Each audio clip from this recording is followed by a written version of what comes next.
గంటల పని దినాలని 8 గంటల కోసం సాధించుకున్నారు కాబట్టి ఎందరో మంది అమరులైతే అదే ఎర్ర జెండా తీసి రక్తంలో ముంచి ఈ జెండాను ఎగరేసుకోవడం జరిగిందంటే పోరాటం అంటే సాధ్యమైన కాదు. ఆ ఉత్తర హక్కులు రాలే, అలా రక్తాలు ఎందరో జీవితాలు ఎందరో ప్రాణాలు త్యాగం చేసినప్పుడు ఏం చెప్పదు. కాబట్టి దీనికి ప్రతి ఒక్క దాని మీద రైతుల కూలి కావాలని, ఉపాధి హామీ కూలీల కోసం గాని, గిట్టుబాటు ధరల కోసం గాని, ప్రతి ఒక్క రకరకాల పంటల కోసం మనం మేడే అంటే సామాన్యమైనది కాదు.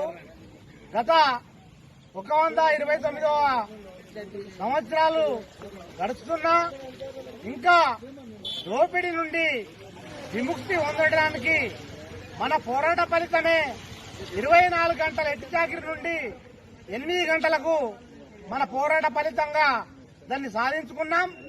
ఇంకా రైతులకు గిట్టుబాటు ధర గాని, ప్రభుత్వం ఇచ్చినటువంటి హామీల కోసం గాని ఇంకా పోరాడతామని చెప్పేసి మేము అఖిల భారత రైతు కూలీ సంఘంగా, వ్యవసాయ కార్మిక సంఘంగా డిమాండ్ చేస్తూ ఈ మేడే జరుపుకుంటున్నాం.